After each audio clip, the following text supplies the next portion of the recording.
And without further ado, I want to introduce somebody who I met while he was campaigning for lieutenant governor not too long ago.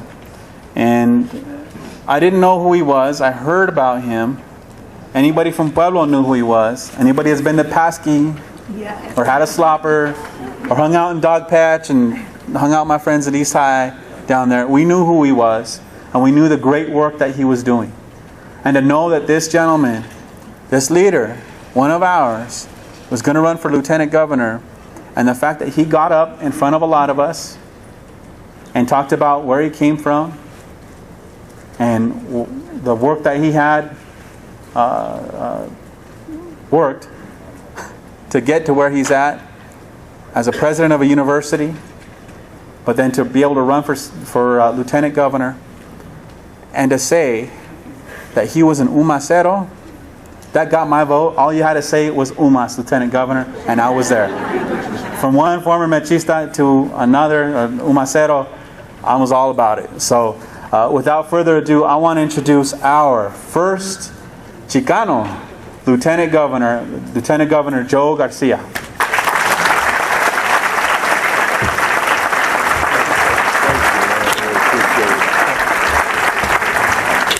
Thank you.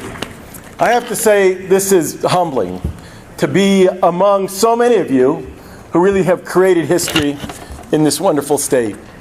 You know, I look around and I see the faces of Historia. I see the faces that are now out there on the wall, but are still walking and living and breathing and making history among us. The younger ones, like Councilman Lopez, those who have a few more years, like former Councilwoman Ramona Martinez.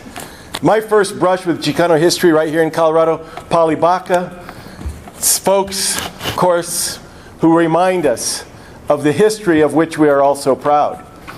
You know, I was very fortunate to be the president of University, Colorado State University Pueblo, and to meet so many folks down there who, again, were part of that history.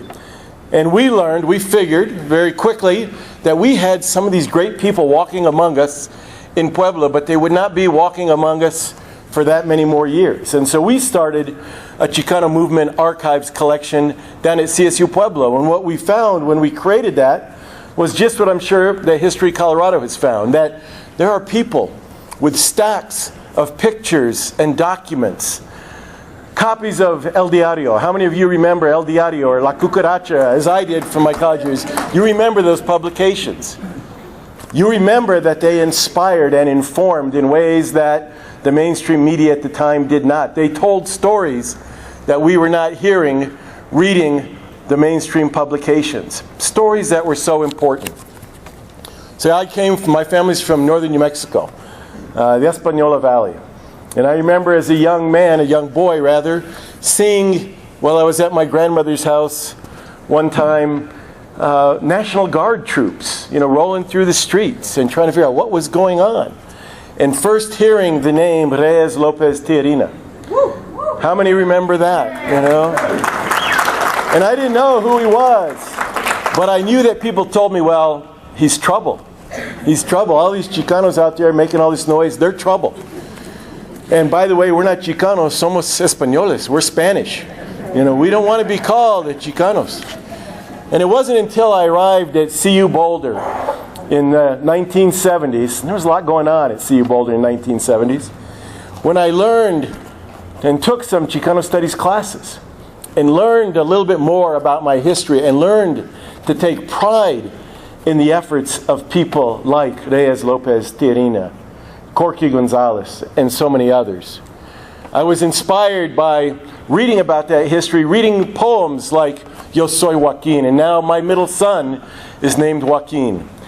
Inspired by that poem, inspired by the leadership, someone who really wanted to see all of us succeed.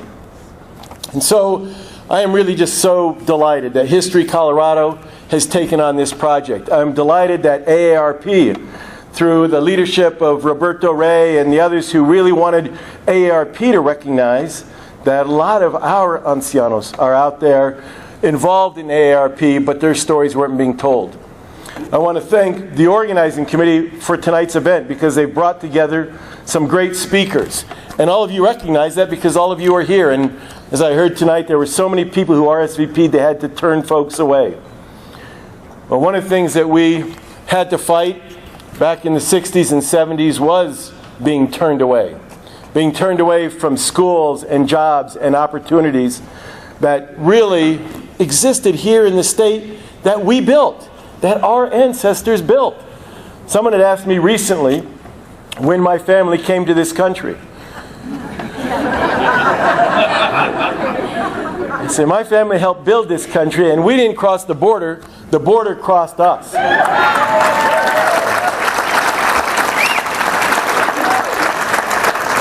We need to tell that story and tell it proudly.